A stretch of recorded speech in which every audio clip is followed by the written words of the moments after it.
Hello and welcome to the show. Now, business development, entrepreneurship, and that sort of thing is very important to our development as people and to the economy itself in this country. Now, recently I put out some information out there on my social media and I said to the public, what is it that you want to see on the show? Now, Ashraf Allie from Cape Winds was one of the people that responded to me and said, let's talk about entrepreneurship and how and why small business fails. So I've decided to invite him and get his viewpoint about that because I know he's made it around in business. Welcome to the show. Assalamu alaikum wa rahmatullah. Now,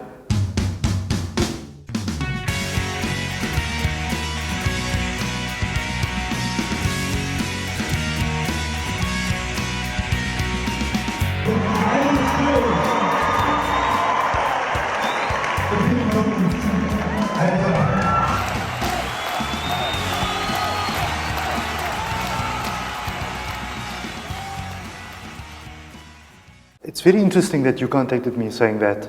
And when I saw that message from you on social media, I knew that you might have a story to tell because I sensed that conviction. Someone that's made it in business, having gone through the mill of things to do and not to do. And so I wanted that story. But starting off, Cape Winds and Ashraf Allie, I'm going to call you Ashraf now. Where did that start and how is that story going? Faizal, firstly, thank you for inviting me onto the show. Yes, you're right. We all have stories to tell. We all at different levels of telling our stories. And I think it's very important to tell the stories at different levels. Cape Winds and myself, it's a family-owned business.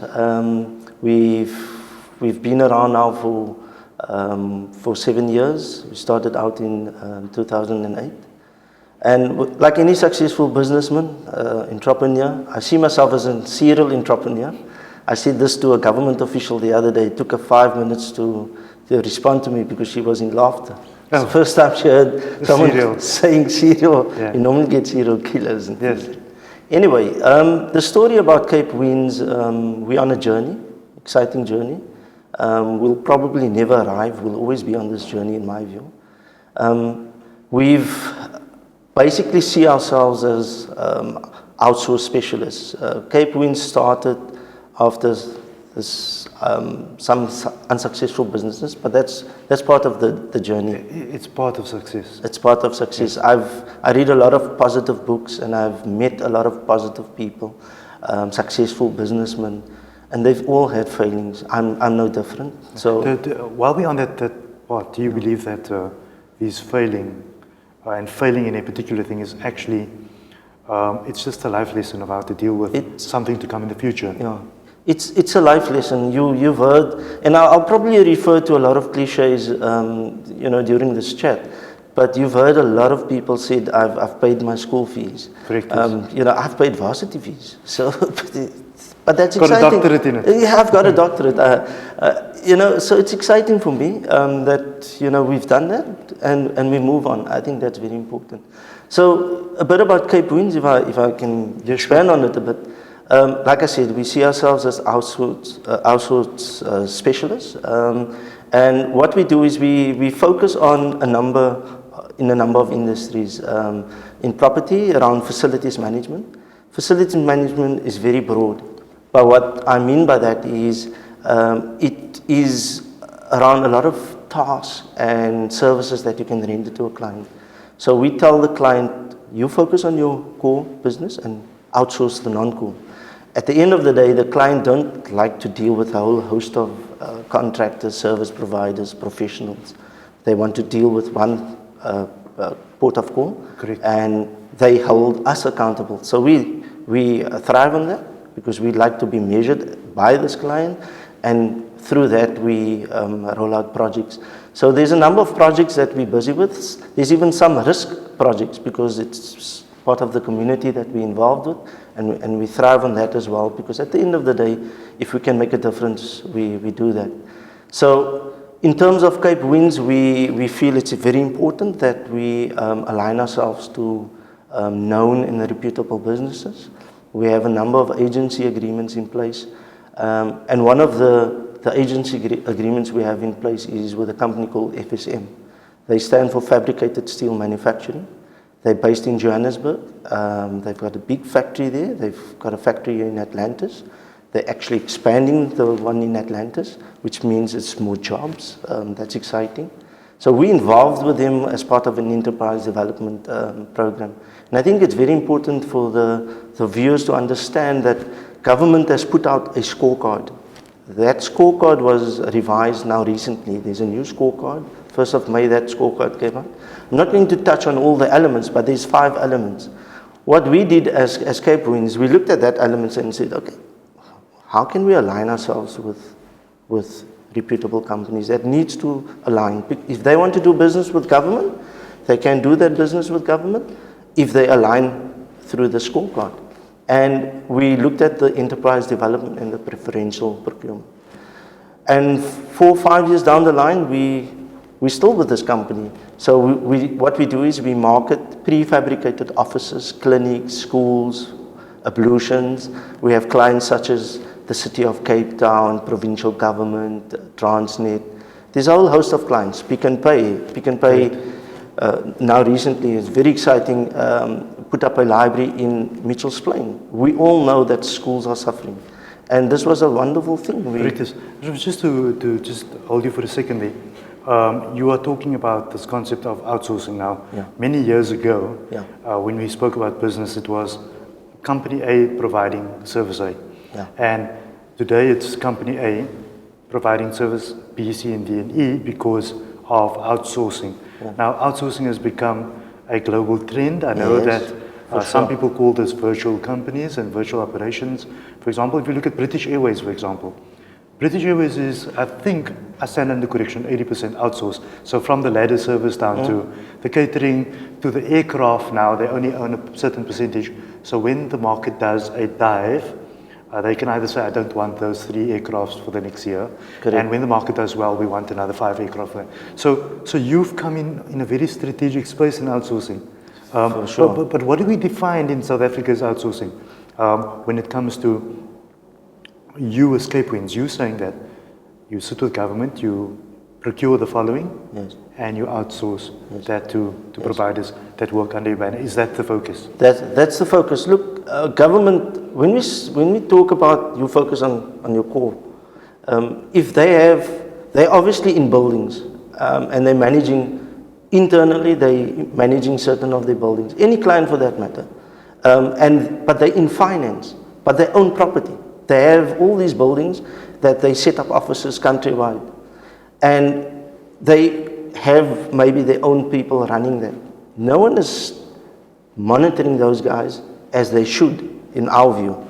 So that's why we take the FM, the facilities or integrated facilities management concept, and we say, outsource that to us, and we'll look at all the elements in managing that building properly so that you keep on focusing on your core, which is finance, for example. And we take care of the technical stuff, asset management of your assets. What material, what equipment you have. So that is what we talk about outsourcing when they outsource. So there's a lot of elements that they can outsource. I was in the BPO space, business process outsourcing. People call it call centers. I hate that word because there are 4 other elements, media streams. You can look at SMS, you can look at the phone. The phone is obviously the sexy part. And everybody, and it's been tarnished to a sense because people are phoning and yes. you don't want to take the call. But there's other media streams like email and the web. So we focus on people needing to outsource their non-core to organizations. Now you're saying 7 years ago. Now, if we take one step back and we go 10 years back from now, you did not sound the way you're sounding right now. You've now developed and you became part of a brand, and you are the brand now, and it's happening for you. But that's a road and a journey of its own, like you mentioned earlier. Now, you've got to that. You were at that starting point. You said that there was lots of school fees and tertiary fees, and you got a doctorate in now, and you move on, and you get to a certain point in business where I would never say that anybody knows it all, but you get to a point where you can now advise others and say, do not do the things that I did, Yeah. because you can shortcut what I did. I took 10 years, you can take 5 years because you can evade the following things. Yeah. Now, you spoke about entrepreneurship at the same time, and advising entrepreneurs and small to medium enterprises what they should not be doing to get where they need to get. What are some of those points that you want to impart with us? Faizal, very important, if I may, before I answer you on that, a very close business associate of mine made me aware about interpretation. And it's very important that I note this for our viewers. Interpretation, if you have the ability to be able to interpret a brief or scope of works or a specification, then don't be shy or don't be scared to take on the project or the initiative. Take it on. And the reason why I say this, many centuries ago, he made me aware that a Chinese savant, which is basically a distinguished scientist, wrote, "Tell me and I will forget. Show me and I will remember. Involve me, I will understand." And then just recently and over a number of studies, that same dictum was proven that people take in 10% of what they hear, 30% of what they read, 50% of what they see, and 90% of what they do. Yes, correct. So just think of those two things where if you involve me, I understand, and 90% of what people do. My advice, based on your question, is success is all up here. And there's a number of facets that I will articulate, and it in no order of preference, but firstly, if you're going to start your own business, even if you're working for whatever company or government department, I think you need to take this on board, that you need to believe there's the Almighty. You need to believe, you need to make Him your partner in your business. That's what we do. We have the Almighty as a partner in our business. So it's very breaking important. that down, you are saying that operate from a morally sound point of view for starters. For starters, right? that's my Okay. that's my advice. Point number 2 is you need to visualize. Many successful people have become successful because they visualized where they're going. And that's why they call them visionaries. Exactly. Exactly for that reason. If you phone currently my phone is off. If you get a voicemail, my message to you is, in your vision lies your future. Just think about it for a second. In your vision lies your future. And I heard that many moons ago, and I've implemented that. So I look at and sport is one of my passions. Cape Winds is involved in sport as well. Let's use Herschel Gibbs as an example. He's a bit of a character, but let's look at the man's ability. Herschel Gibbs wrote that before he played a great innings, the night before he was laying in his bed and he was visualizing how he was performing the next day. And that's what made him successful. Bob Proctor calls it the power of manifestation. Exactly. So that's one classic example. The other thing that is very important, hard work has never killed anybody. I think if you have that ability, then work hard at it. Did you ever notice that when you are a director of a company or something like that, or in senior management, there's no such thing as hours. So staff, in most cases, and most companies, maybe stores and stuff like that, the minute it's 10 to 4 and stuff like that, they've already packed and they're moving. And they would most likely come to you and say, "Oh, but you know what, as a company owner and as boss, you probably have a nice life." But they don't realize that being the entrepreneur, it's the 24-hour vision that you had, that you need to keep going 24 hours a day. Whether it's 3 in the morning, you are still busy. It leads to the next point, Faizal, positive attitude. If you don't have the correct attitude, then you might as well just either quit your job or quit being a businessman. I don't know. I'm a bit hardcore on that, I must admit.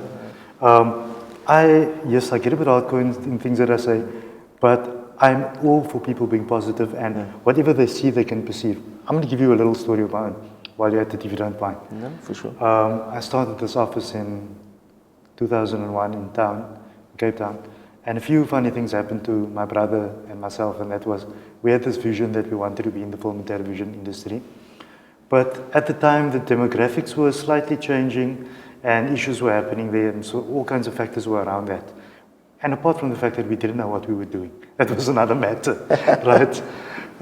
My calling was to go into medicine and dentistry and that sort of thing, and then I had this feeling for television, and so things changed. But there were some things that happened along the path. One of those things were that at the time, okay, firstly going one step back, I always dreamed of having this Rolls Royce. That was my thing. It wasn't about the fact that it was an expensive car. I just loved Rolls Royces. Yeah. And Mercedes-Benz was my thing, on the average thing. So we had this Uno that we went to work with every day, a red one. At some point, it was stop at the robot, look in the rearview mirror, and the rearview mirror falls off. Okay. Open the door, and the door handle comes off. that was the issue. Yeah. But I did one thing every day. I drove past Orbit Motors every single day on my way home in one city, and I stopped there every single day to look at those Mercs, and I told myself that one day I will be having one of those. And I'm on my third Merc now. I've just got the new one. And yes, I bought that Rolls Royce, by the way. And I sold it now, but I bought it and I had it. The point that I'm trying to make is not saying that I've got to the point. I had that vision to do that. So I want to add on to that, and how important is what you just said now. Yeah. If you cannot visualize it, you're never going to have it. It's as simple as that. It's very important. Very important. And I said to you, some of these things that we're talking about, it's been out there. It's just a matter of people not open to change. That's another point that people... The only thing that's permanent in life is change. Exactly. So it leads to people coming... There's always a fear factor. And currently I'm managing we're running a project at the airport, and I believe you're flying to Durban. Yeah, maybe you must pop in there around. There's a nice kiosk where we're selling long life roses. But we'll talk about that. Yes. Let me complete some of the points that I feel that would be beneficial for our viewers. Never be afraid to hear as many no's as possible. Let me clarify that. I love that one. Let me clarify that. Faizal, when South Africa sleeps, I'll keep it to South Africa. When South Africa sleeps, I'm working. I'm writing many proposals, and I've received so many no's. Whether that is via email, whether that is face-to-face. I've had verbal no's. But you know, I keep on talking. I keep on talking to people, and it's very important. That 1 yes might just come. It's around the corner. That's what we need to believe. That's where the belief system comes in again.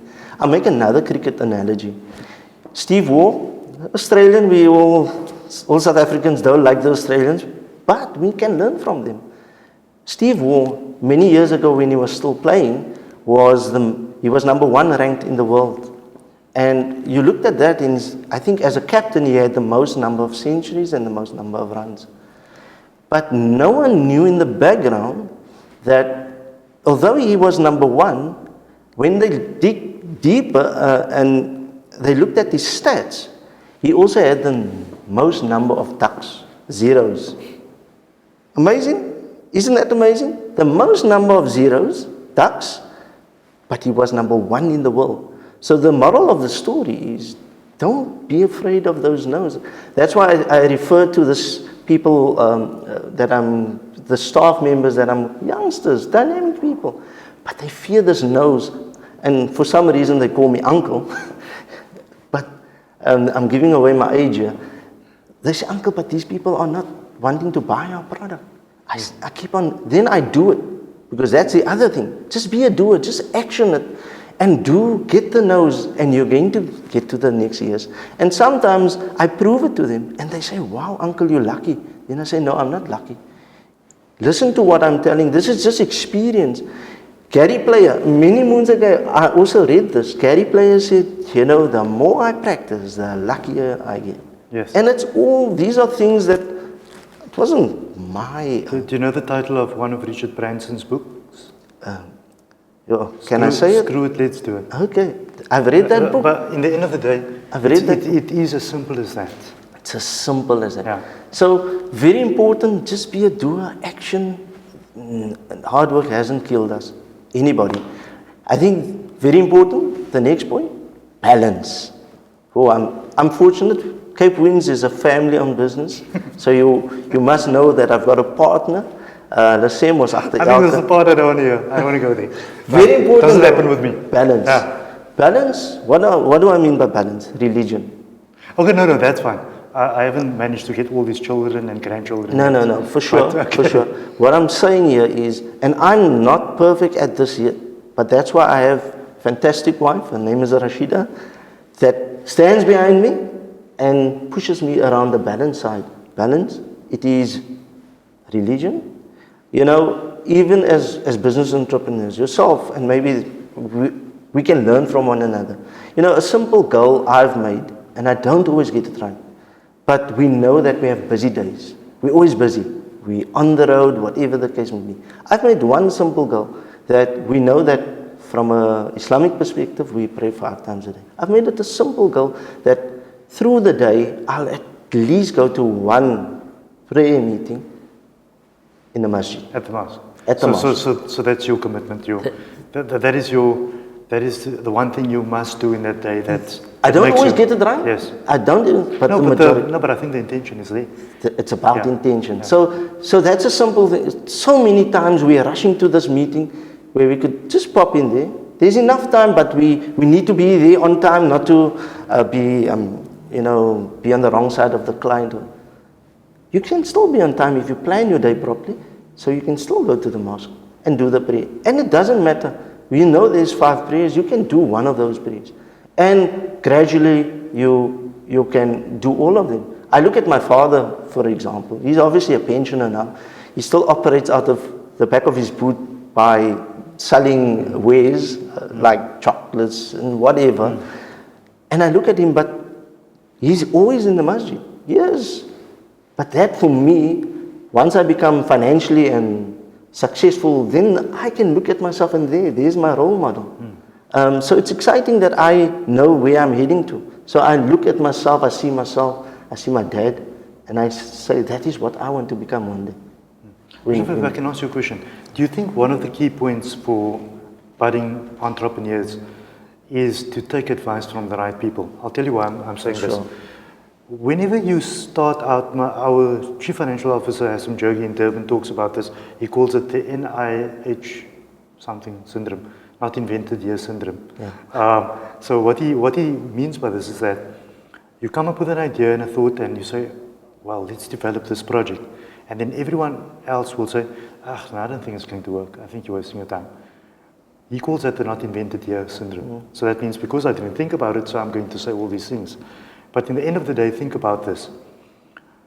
Is one of the philosophies to take the advice from the right people, because most of the time someone telling you not to do something has not walked the road that you're walking. So in what position are they to advise you? And then on the flip side, there's someone that has walked your road and will most likely tell you, go for it. Go for it.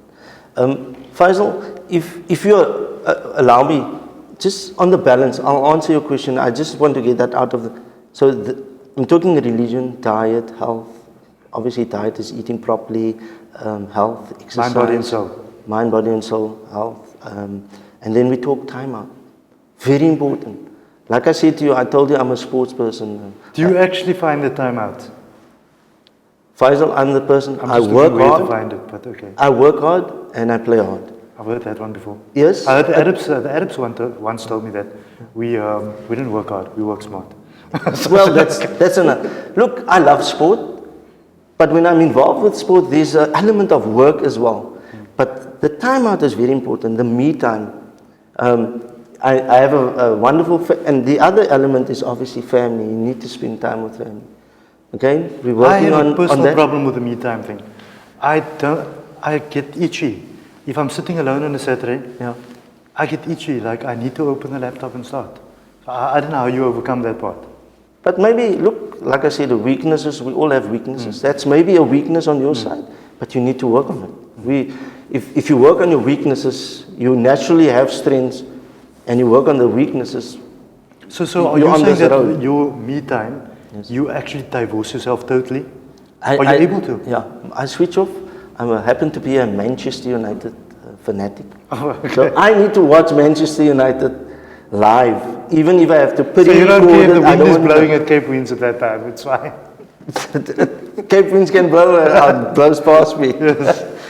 But on a serious note, coming to answering your question about taking advice from others, the other aspect, very important, is networking. I, from a multimillionaire, learned something very important where he said, if you want to be successful, you surround yourself with successful people. And by that I mean just not successful in terms of financial success. In terms of being successful in what they can empower you with. And I love networking. I attend many networking sessions and I spend time with these people. And you know, a simple thing on finance that where the penny dropped, this multimillionaire said to me one day, he said, if you know, discipline, if you can't discipline yourself with 10 rand, how are you going to discipline yourself with 1 million rand? Correct. And the penny just dropped, and I thought to myself, it's a profound statement you made. And you know, I've taken that on board. So I love the networking. I follow up with these people when I network. I want to be successful. Because it's not about doing something now. Someone you met now might be something for the future. For the future, I've been dealing with successful. I think there's a name, and I hope we're allowed to do Yeah, some sure. name dropping. When we spoke on Saturday, just around the brief of this show, you mentioned a very successful businessman, Salinua. Yes, correct. I have, well, I'm hoping to do some business dealings with, I call him Uncle Solly. I hope he doesn't mind me saying that. Yes. But what a dynamic person. Not in being this billionaire or whatever he is. Yeah. To me, it's not about what's in his bank account. Yes. He's not this dynamic person that stands on the stage. Yes, he's a very ordinary humble. guy. He was actually at the Muslim show. He was at the Muslim, and I happened to bump into him there. I was obviously also there. And humble, but his actions, the way he conducts himself is so powerful that you learn from that. Yes. His humbleness, and something that I picked up from one of the networking workshops that I have been now to recently. I'll touch on that as well if there's time. So the networking aspect is very important. You need to follow up. You need to stay close to the fire, basically. And then the next one is momentum. If you look at momentum, you have to be a doer, action. If you look at the steamship, It's the go-getter attitude. A steamship coming into the dock, you know that he has to switch, or she, don't know what you term a steamship coming in, but whatever they do to shut down, it's a reverse thrust. They need to do it Good kilometers away, yes. because it's got momentum to dock it. Now the reason why I say you need to be a doer in action, imagine you in your own business, but you now in dock, you're the steamship.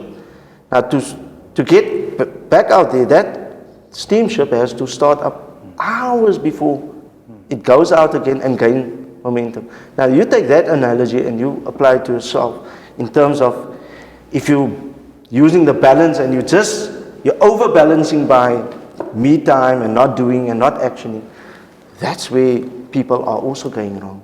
They're not actioning what they need to do. So it's a simple analogy, but analogy that makes business sense. So it's very important. The other aspect is self-talk. Talk to yourself. Talk to your creator. I've been talking about this for a while. I know that most talk shows consider this to be, there's a term, it's called self-suggestion. So that's giving yourself that script in the morning, looking in the mirror and saying, I can do this, I can overcome all of these things, and I will be a success one day. And if you can actually get that thoughts imprinted in the back of your brain, it's going to happen.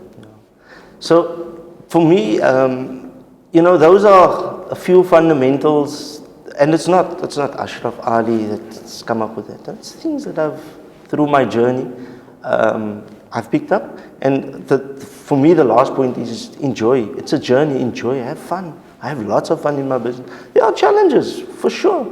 I'm frustrated with certain things at how entrepreneurs or SMEs are not being developed. again, not that I want to focus on myself, but personally, I feel I've been coached and mentored to death. I've been on many government projects or programs where they put you through and they coach and they mentor you and they coach you. And if I apply the dictum that I refer to, they're not involving me, so I'm not gaining anything. They put me on this program. When I apply those principles that they've taught me, it's government that is not coming to the party. So if there's a message to government, when you have a program, at the end of the program, you need to have something practical for them to roll out. Correct, yes. Because how are you going to gain the experience? And when you pitch for work, you don't have experience. Of course.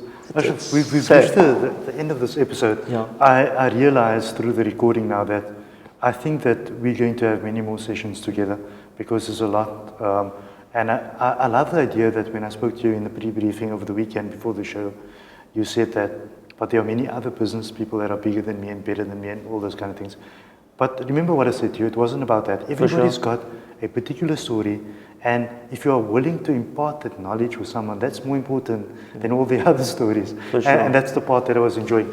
So I want to invite you back, but before we end the show, I know that you mentioned you have a challenge for me. I don't find out what that is about. Faizal, yes, the challenge basically is, I mentioned to you the challenges that sometimes we get frustrated. And this practical aspect that I feel is lacking. There are pockets of success. Don't get me wrong, there are a lot of good that's happening. But I mean, the Almighty has shown us how to duplicate. You get married and you duplicate.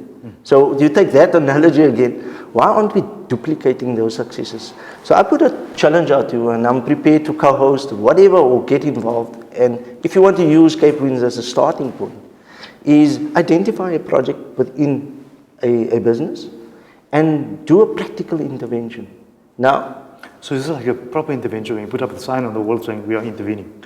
No, I'm talking about practical, and we can talk the dynamics about how we're going to go about it. Correct. But let's just conservatively say you do one intervention for the next 12 months. 12 months down the line, you have made 12 interventions, practical interventions. And I'm not saying you, based on the brief and the detail that we unpacked, because there's a lot of the resources out there that can come on board and help with those type of interventions. I think that finance, lawyers, all those type of things. I think that if it's going to benefit a person, a community, create more employment, and see more people off the road, whether that's 5 people after 12 months, I think we'll be on board. So, Ashraf, yes, I think you've got a commitment. We accept the challenge. So I think it's about us meeting and seeing how we put that together. And I think we need to revisit our viewers all the time and keep them posted to this development, because if we can have a sustainable component of programming, even with the channel, that deals with this kind of thing, we're quite happy to go down that road. So we accept the challenge. Fantastic, I love that. Ashraf, thank you for coming on the show. I'm going to invite you very soon again, because I think we haven't even got past 10% of this, this chat. So we've got a lot to talk about. Thank you for joining me. Yusuf Ashraf Ali from Cape Winds, giving us some advice for entrepreneurs, and I think they were very key points. The one thing that we haven't managed to do was to cover all the things that we wanted because of the depth of the subject. We're going to have him back, and we accept his challenge. Until next time, goodbye.